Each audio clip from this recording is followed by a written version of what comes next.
Israeli operation in West Bank towns of Jenin and other territories so far caused 10 fatalities. International community protested against this operation. Hello, thank you very much for watching. I'm Shakil 5858. I am Amir Budnam. I am thankful to all international news resources. Following news have been reported by American, European, Canadian, Australian, Asian, African channels and AP, AFP and Reuters news agencies. Now some of the headlines. Kamala Harris in Georgia swing state on bus tour. Trump is on sacred Arlington Cemetery. Ukraine and Russia are continuously hitting each other with drones and missiles. Shanshan storm in Japan causing deaths. Flood in Yemen. 30 died in India due to rain. Student loan case. Las Vegas murder case. Paralympic started in Paris. Telegram CEO in France. Spanish Prime Minister on African tour. Cost of living in Nigeria. Pope support migrants. Venezuela opposition leader. Belgium striker Lukaku. On Wall Street, Dow Jones Industrial, S&P 500 and Nasdaq all went down. Now please watch the channels.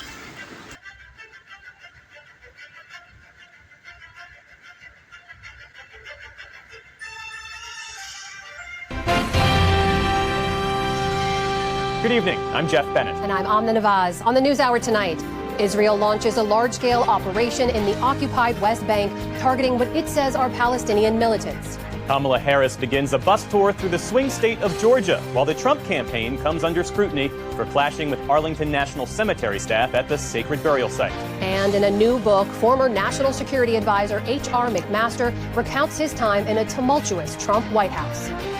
Yeah, it was chaotic, and it was less than harmonious, I guess I should say. But I think we worked through a lot of that tension.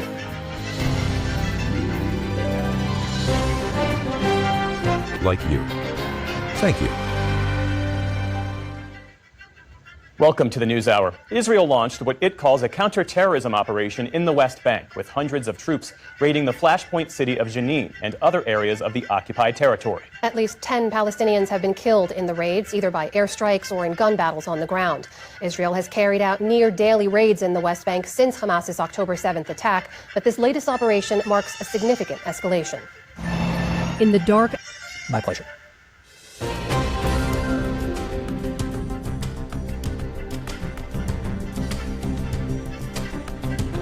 The day's other headlines take us to Ukraine, where a Russian missile struck President Volodymyr Zelensky's hometown of Kryvyi Rih.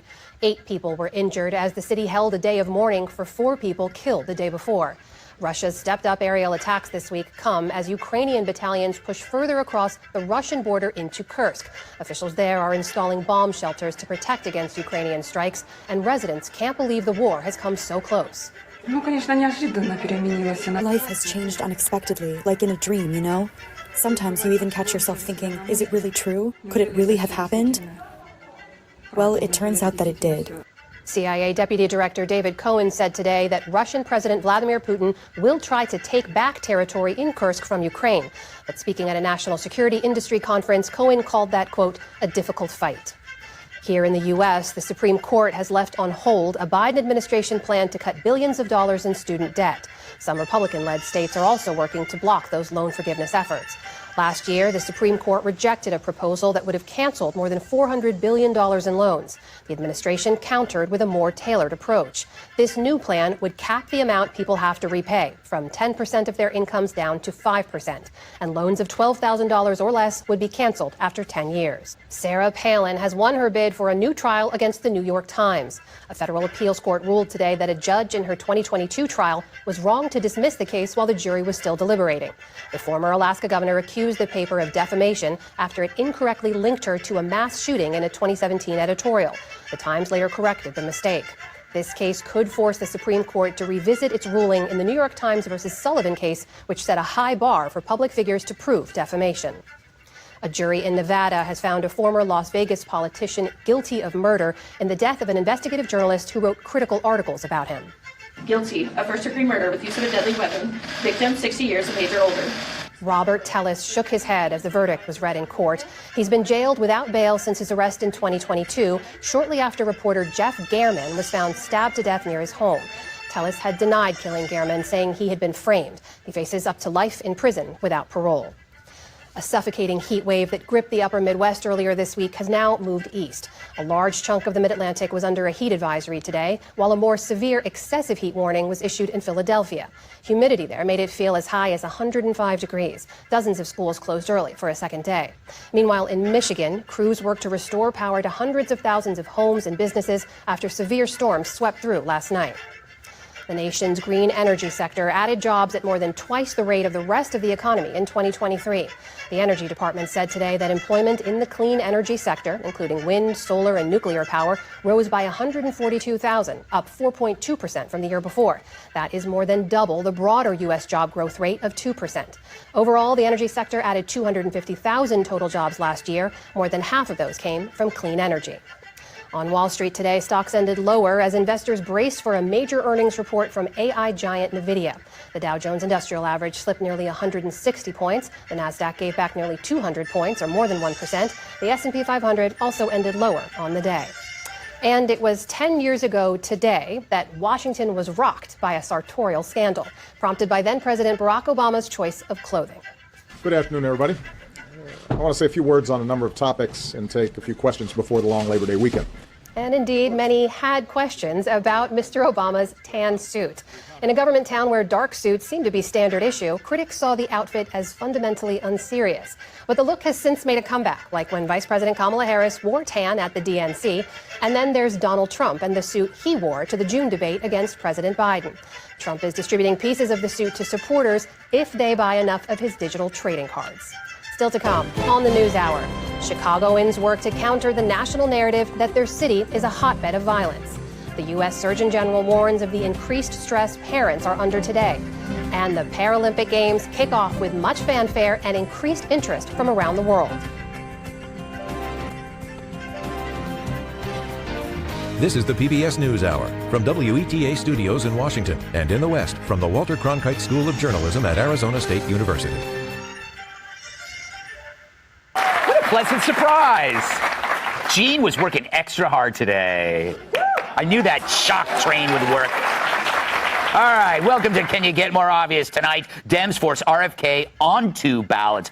Kat, this is really interesting. He wanted his name off so it wouldn't screw Trump out of votes, but the Democrat Secretary of State in Michigan, your state, and Wisconsin Elections Commission are denying his request to be removed. So basically, he wants his right not to run for president to be respected, and they deny it. Yeah, first of all, I am from Michigan, yes. This is all my fault. No, it is. Yeah, I lived there 18 years ago, and then this happened. Cause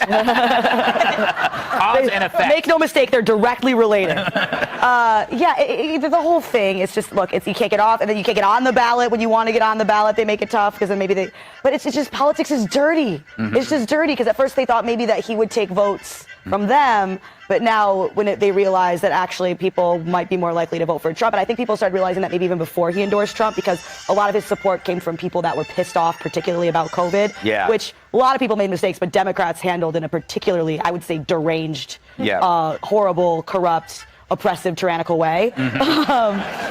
So then it's, all of a sudden there's this change.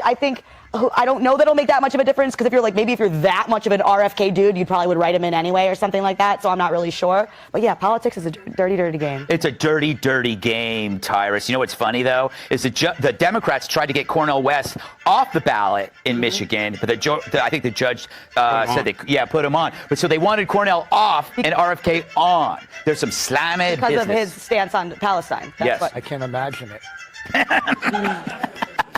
But it just goes to show you, and you say it's dirty, but there's levels to dirt, and they wouldn't give him security. They brought his family in to go after him. They did everything they could to and then they finally can get rid of him, but they can't afford it because they're so afraid, because the wheels are falling off. They don't even care if they lose votes to him in Michigan as long as they hope it hurts Trump. So they're on a hope campaign. Is this part of the joy through strength manifest that they're, because they continue to do these things. They go after this guy. They finally get rid of him, but he didn't go away like they wanted him to. He gave them every opportunity to include him. Right. He went to, and all he was like, listen, he was eating crow. All he wanted to do was to really be in charge of fixing food in this country. With Election Day fast approaching, both presidential campaigns are making their case to the American people as to why they are best positioned to take on the challenges the country faces. With that, we are seeing two very different visions for the future of our economy, and especially for American workers. And when it comes to American workers, one of the stars of last week's Democratic National Convention laid out the stark difference between voters' choices in November. For the UAW and for working class people everywhere, this election comes down to one question. Which side are you on? On one side, we have Kamala Harris and Tim Walz, who have stood shoulder to shoulder with the working class. On the other side, we have Trump and Vance, two lapdogs for the billionaire class who only serve themselves. So for us in the labor movement, it's real simple.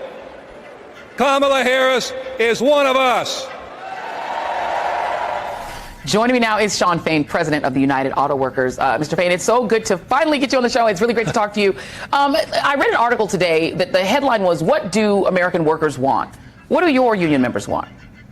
Hey, thanks for having me, Joy. Look, I take it back to our Big Three fight, almost a year ago now. Look, working class people are tired of going backwards. And you look at the four core things we look at, which is a living wage. And by living wage, we mean working class people want to be able to go to work and live a decent life off one job. They want adequate health care. They want retirement security, and they want their lives back. They want to not have to work 7 days a week, 12 hours a day, or work 2 or 3 jobs just to scrape to get by. And, we've seen in the last 40 years, since Reagan and trickle-down economics, and Trump's a champion for the same mantra, we've seen working class people continually get left behind further and further, while the billionaire class and those at the top take all the wealth. 3 families in this country have as much wealth as the bottom 50% of Americans. So that's what working class people want, union or not. They just want their lives back, and they want to be able to have a job with dignity where they can live a decent life.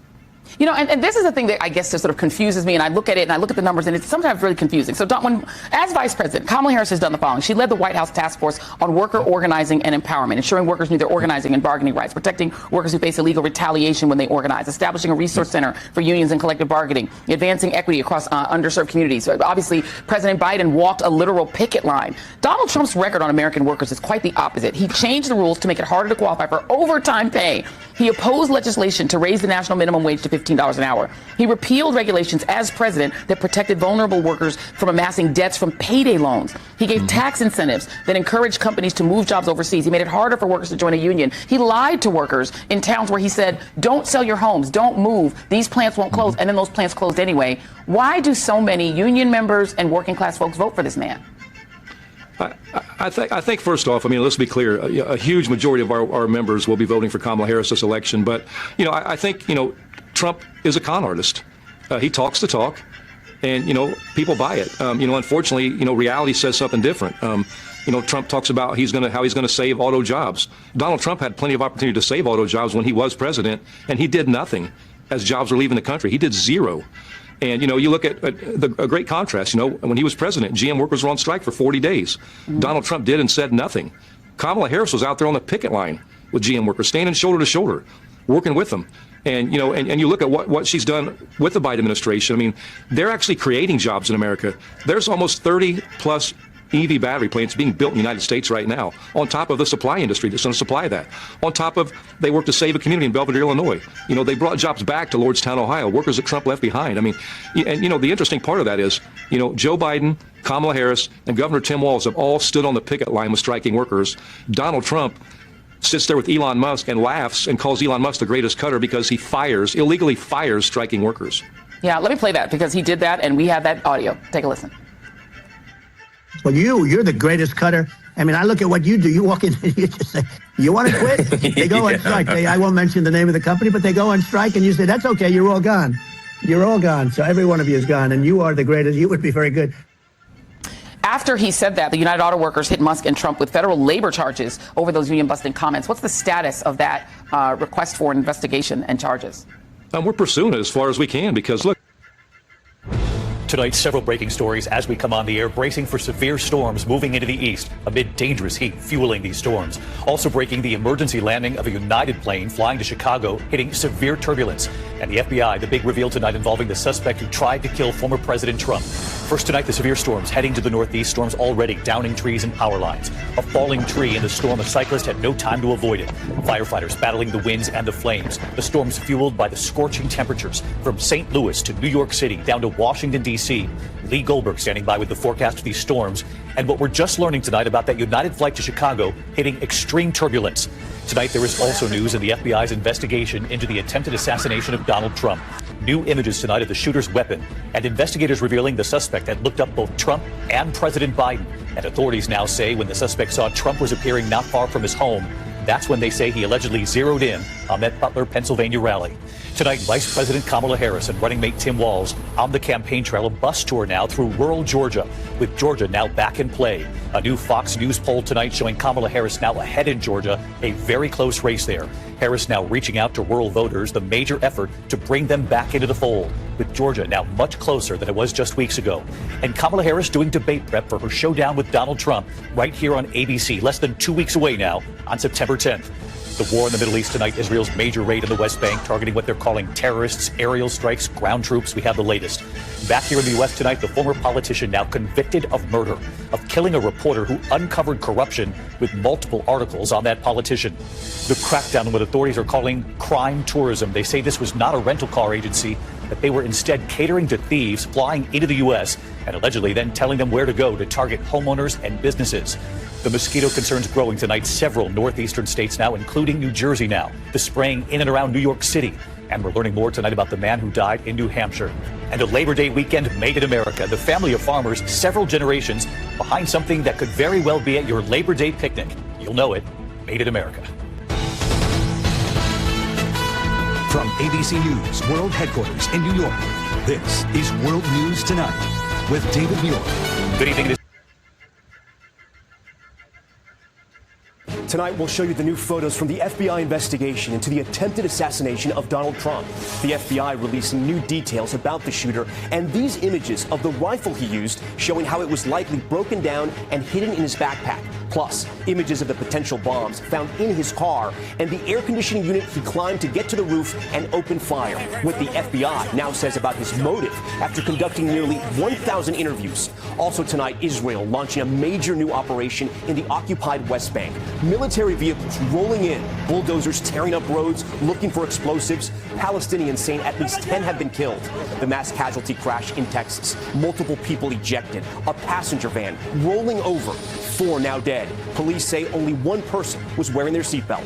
Just in, the severe turbulence diverting a United Airlines plane, the passengers injured. The verdict in the trial of a former Nevada politician charged with murdering an investigative journalist over unflattering articles, the disguise he used, the clues found by police. The race for the White House, Harris and Walz returning to the campaign trail in battleground Georgia, and the new controversy over Donald Trump's visit to Arlington National Cemetery. This is NBC Nightly News with Lester Holt. And good evening. I'm Tom Yamas in for Lester. Tonight, the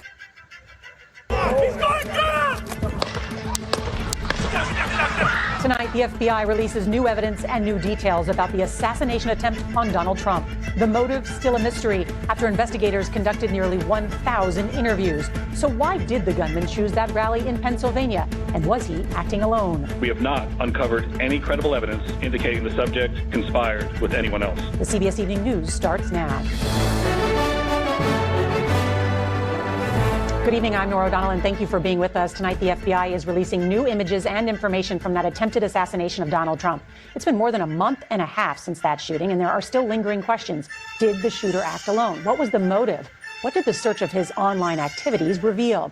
Well, federal investigators were able to debunk several conspiracy theories today surrounding the Butler shooting after conducting interviews, viewing hundreds of hours of video, and diving deep into the gunman's social and media encrypted accounts. CBS's Scott McFarland has the new details. When he opened. Welcome to Democracy Now!, democracynow.org, The War and Peace Report. I'm Amy Goodman. At least 9 Palestinians were killed overnight as Israel's military carried out its largest raid in the occupied West Bank in 2 decades. Israeli soldiers, backed by armored vehicles, bulldozers, fighter jets, and drones, launched simultaneous raids on Jenin, Tulkarem, and Tubas. The Palestinian Red Crescent Society reports Jenin's 3 main hospitals were besieged with Israeli soldiers, barring ambulances from transporting the wounded. Other witnesses described Israeli bulldozers destroying roads, water, and power infrastructure. As the raid got underway, Israel's Foreign Minister, Israel Katz, called for the mass displacement of Palestinians in the West Bank. Katz wrote on social media, quote, "We need to deal with the threat exactly as we deal with terror infrastructure in Gaza, including the temporary evacuation of Palestinian civilians and any other step needed. This is a war for everything, and we must win it." On this Wednesday night, a serial killer is sentenced. Jeremy Skibitsky's punishment and why even the judge says it's not enough. Plus, emotional reaction from victims' families. He's an evil monster. Security failures. What the hell is going on? New details on how 2 terror suspects entered Canada despite allegedly appearing on video with the so-called Islamic State. A deadly mosquito-borne virus spreading in the U.S. We're at a critical time of the year. The symptoms and alarming repercussions for some survivors. And let the games begin. Team Canada takes center stage at the Paris Paralympics. Global National with Donna Friesen. Reporting tonight, Jeff Semple. Good evening and thank you for joining us. We begin with breaking news out of Winnipeg, where a white supremacist who targeted vulnerable Indigenous women has learned his fate. Serial killer Jeremy Skibitsky has been handed 4 life sentences with no chance of parole for 25 years for the murder of 4 Indigenous women. Today we heard from some of their families for the first time, and a warning, some of the details are disturbing. Melissa Ridgen was in that courtroom today and joins us now. So Melissa, even the judge said he wished he could do more for the families. What are they telling you? Loved ones of missing and murdered Indigenous women and girls, along with advocates, often feel let down by Canadian courts, but not today. A small town in southern Alberta has served alcohol for the first time in more than a century today, parting ways with prohibition. CTV's Kathy Lee has the mixed reaction. In the small town of Cardston, Alberta, the sky opened up, cleansing everything the raindrops touch. Inside this place, a different kind of pour is making history. I'm going to tell all my friends from Tabor that we had the second drink in the town. First time ever, people here can finally raise a glass of cheer in a restaurant. That's super exciting.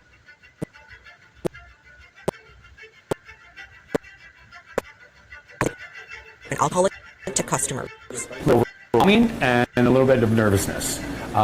We're excited to offer something that's not offered before. But change can be difficult. People here divided on a complex and significant issue. 47% voted to keep the community dry. For a lot of people here in this town, it goes against their faith. Of the country, Alberta is home to the largest members of the Church of Jesus Christ of Latter-day Saints, which prohibits drinking. The majority of the people from Cardston are members. Restaurants and recreation centers can now serve wine, beer, and spirits. Some are worried about the precedent this sets. It's hard to stop the next person from coming in and saying, well, I want to open an alcohol store, or I want to sell marijuana. And now that you've kind of opened up the can of worms, then it leads to other problems. Problems for some, but for others, an opportunity to bring in tourists. It's a dying town.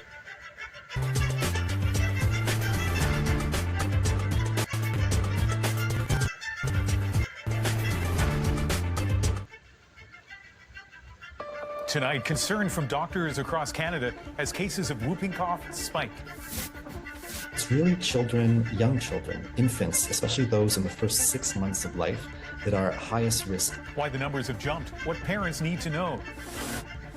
A seismic shift in BC politics with a provincial election just around the corner. The former governing party suspends its campaign. Along with an NDP government that has taken a few steps to the left. So it is a much starker choice for voters. The Paralympic Games takes its turn in the global athletic spotlight. This is our moment to show Canadians in the world what we have. From CBC News, this is The National with Ian Hennemanson. We begin tonight with concerning health news across large areas of the country. A surge in cases of whooping cough. The highly contagious infection can have life-altering or even deadly consequences. Next on abc.net.au, new way to stay in the know. For a complete breakdown of the territory election, visit abc.net. The results and see what happened to your electorate. For everything you need to know, head to abc.net.au/ntvotes.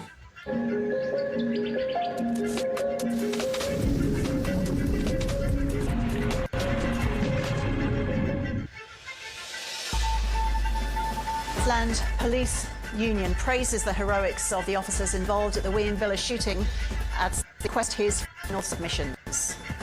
Matt and Rachel's deaths must not be in vain.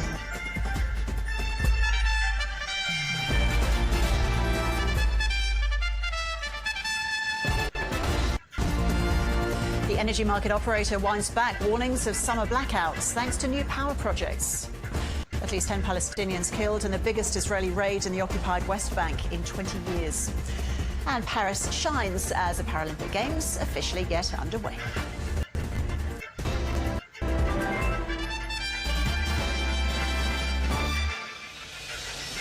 Hello and welcome to ABC News. I'm Ros Childs. A 5-week inquest into the William Villa shootings on Queensland's Western Downs, which claimed the lives of several people 18 months ago, is in its final day. The wide-ranging inquiry is trying to determine if there are any lessons to be learned and what, if any, can be done to ensure similar deaths can be prevented. Brisbane reporter Talissa Saganto has been sitting in on the hearing. The state coroner has been examining the deaths of 6 people, including 2 officers and a local man, in December 2022. Constables Matthew... The wide-ranging inquiry is trying to determine if there are any lessons to be learned and what, if any, can be done to ensure similar deaths can be prevented. Brisbane reporter Talissa Saganto has been sitting in on the hearing. The state coroner has been examining the deaths of 6 people, including 2 police officers and a local man, in December 2022. Constables Matthew Arnold and Rachel McCrow and Alan Dare were ambushed on a rural property and fatally shot. The officers had been responding to a routine job searching for New South Wales man Nathaniel Train, who'd been reported missing and had an outstanding warrant. Nathaniel, his brother Gareth and Gareth's wife Stacey, who owned the property, were later killed by specialist operatives in a protracted shootout. In months after the shootings, it was determined the trio held extreme religious views. This is Asia Now. Good afternoon. It's 12 p.m. in Singapore, 9:30 in New Delhi and 11 o'clock in Jakarta. I'm Alekia Silveraji. Let's have a look at the headlines. A powerful typhoon makes landfall in southern Japan, forcing about 1 million people to evacuate. Emergency warnings issued and major transport services disrupted in anticipation of a large-scale disaster. India hit by heavy monsoon rains that have killed at least 28 in Gujarat. Weather officials have issued a red alert in several parts of the western state. French press charged founder with several suspected offences as part of a probe into organised crime. On the apple, he's been granted bail but banned from leaving France. Plus, there should be 3 news right now will impact in all different levels: economic side, business side, geopolitical tension. But and in media, we obviously we navigate this very carefully. Well, CNA's exclusive interview with Indonesia's newly appointed investment minister, Rosan Roslani.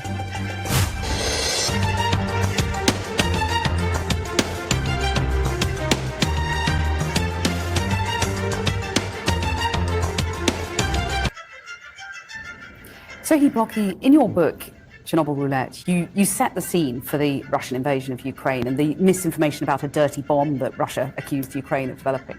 Tell us what happened next. What happened next was something that very few people expected. The Russian army attacked Ukraine from territory of Belarus, allegedly a sovereign state, and it marched toward Kiev through the Chernobyl exclusion zone, the nuclear disaster zone, that no one really expected Russians to be so reckless with regard to the lives and health of their own soldiers and their officers. But this is exactly what happened. And the Russian troops were searching this illusory dirty bomb. Activists to themselves working at the plant. Exactly.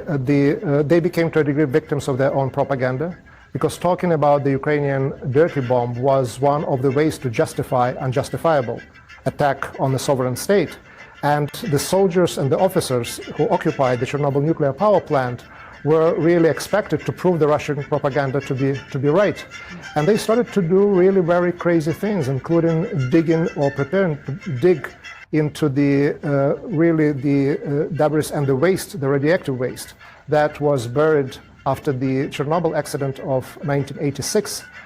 So some of the Ukrainian operators convinced them not to do that, because they would expose certainly not just themselves but also everyone at the plant to this really nuclear danger, bringing back Chernobyl 1986 alive and allowing it to claim more victims.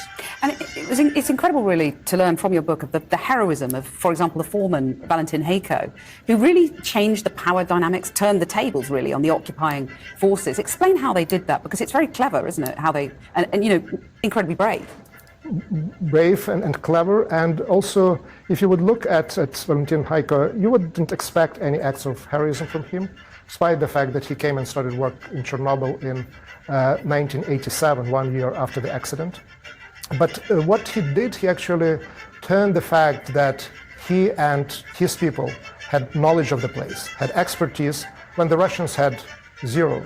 And what he told them right away, that they entered a very special complex, that the rules of the International Atomic Energy Agency and the laws of Ukraine would have to apply there, and that they were not allowed freely to get around the nuclear power plant. There were some areas where Hayko insisted that he would have the right to issue permits, and they issued 15 permits altogether for a particular group of Russians to get into those most sensitive parts of the nuclear power plant.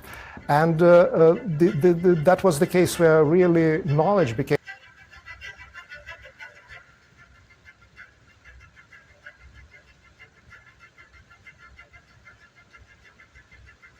This is DW News live from Berlin. Typhoon Shanshan slams into southern Japan. At least 3 people have been killed and hundreds of thousands left without power as the storm brings strong winds and torrential rain. And much of the country still remains in Shanshan's path. And let the games begin. Paris stages the opening ceremony of the 2024 Paralympics. The French capital showcases an event that's about letting all athletes rise to their full potential.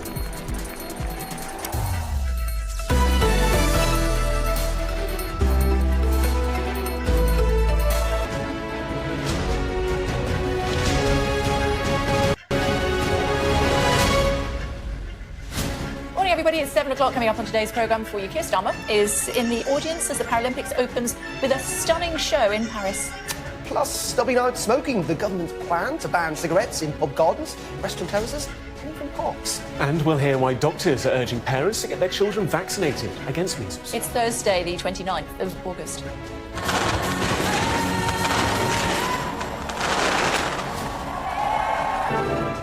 Let the games begin. The City of Lights puts on a show for the world. And Keir Starmer continues his Brexit reset. After meeting Paralympic heroes, he'll have talks with the French president. Also ahead, the boss of messaging platform Telegram faces criminal charges and is banned from leaving France. Sky News reveals that just 16 people have been charged since the government banned laughing gas.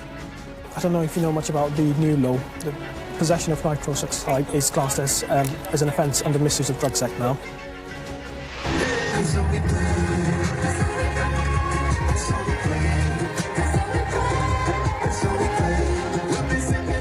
Coldplay deliver a surprise performance for fans in Dublin.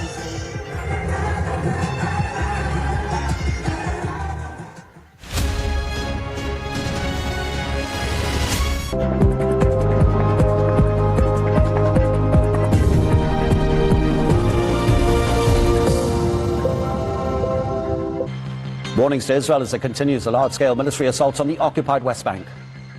Israeli strikes hit a school in central Gaza, sheltering displaced Palestinians. Children are among the victims. Hello, welcome to TRT World. We're live in Istanbul. I'm Adnan Nawaz, also on the programme. Dozens are missing after torrential rain in Yemen. There are fears of a major cholera outbreak. Now I'm going to bring you local reaction from this Albanian coastal town. It's ready to host thousands of migrants following a deal made with Italy.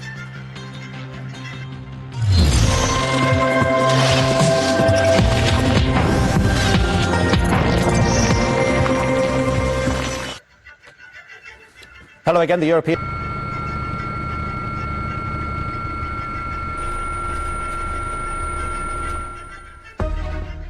Who will get the top jobs under von der Leyen? Economic portfolios are the most sought after for new EU commissioners. A top UN official raised the alarm on nuclear safety in Ukraine and Russia.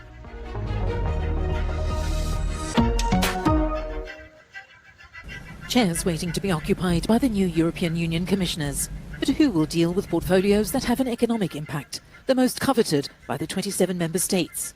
Friday is the final day for governments to announce their nominees. Analysts say the budget portfolio is undoubtedly the top prize in negotiations, as Ursula von der Leyen forms her second executive. We have the multi-annual financial framework, which needs to be negotiated in the next term. This will be a very difficult and very heavy dossier, but it will also be something which will be very determining also the the priorities of the years to come. France is expected to maintain a strong portfolio, with Thierry Breton, currently on internal market, likely to be nominated for a second term as a commissioner. There's always a great interest in also competition and trade. So those portfolios where the EU has a lot of competence, right? Or where the budget is particularly high, for instance, cohesion and agriculture, which both make up about a third of the whole EU budget. In the Power Plays, von der Leyen show about women reshaping our world. Join us each week as we talk to and report on those working to boost gender equity. You can catch the show on France 24 and France24.com. Hello, you're watching Daybreak on France 24. I'm Cara Scarland. Thanks for joining us. Here's a look at our headlines this hour. After a colourful curtain raiser in the heart of the French capital, the Paris Paralympic Games have been declared open, the first of 11 days of competition getting underway this Thursday. Typhoon Shanshan has slammed into Japan's southern island of Kyushu, injuring dozens and knocking out power supply for over 250,000 households. And after President Emmanuel Macron held a new round of consultations with political groups on Wednesday, France appears to be no closer to forming a new government.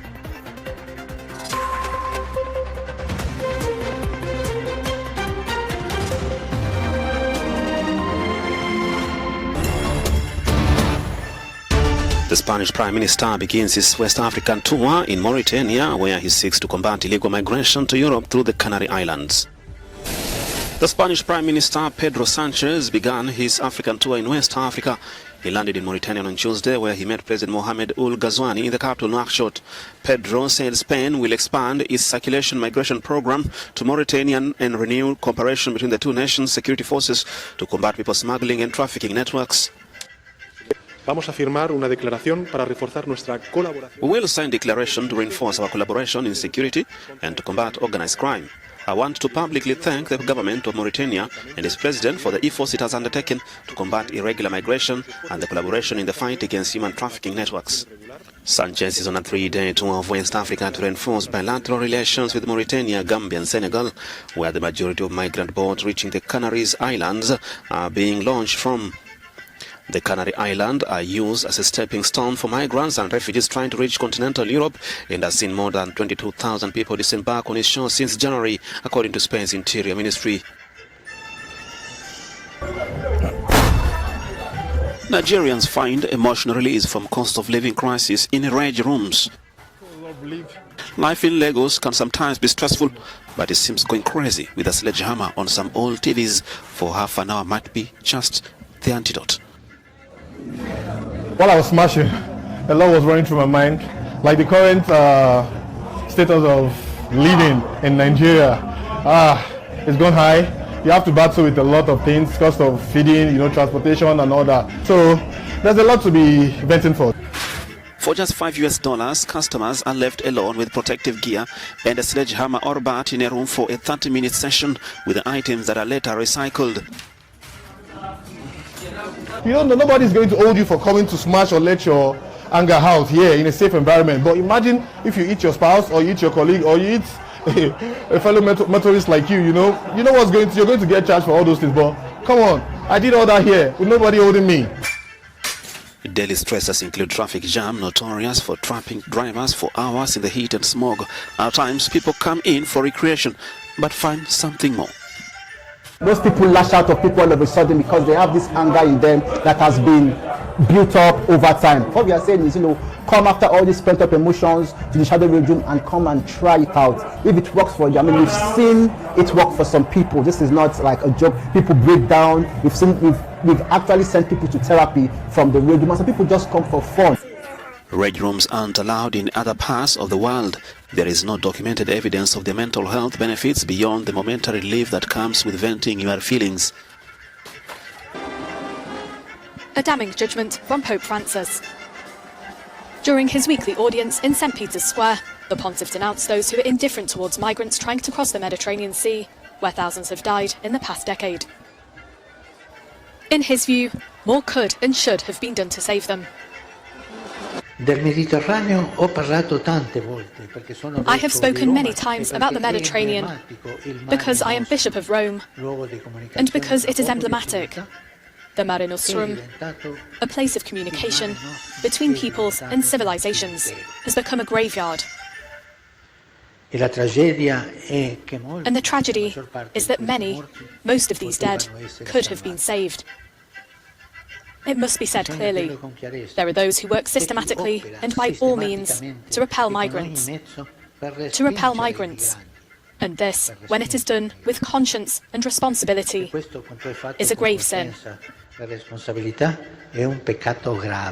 Supporters of Italian Prime Minister Giorgia Meloni tout her success at stemming irregular migration to the country, but some humanitarian groups accuse Rome of impeding migrant search and rescue activities. After touching down in Italy for a checkup at an exclusive clinic in the capital, Belgium striker Romelu Lukaku was met with crowds of ecstatic fans. The 31-year-old took some time to enter the facility amid the crowd of supporters, one of whom appeared to fall to the ground as many scrambled to catch a glimpse of him.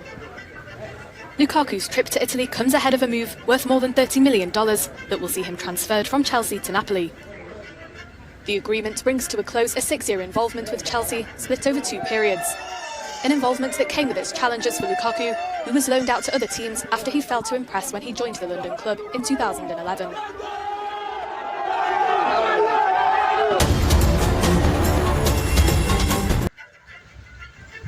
Thank you for watching and privilege of your time. This is Amir Shakil 5858. I am Amir Woodman. Have a good life.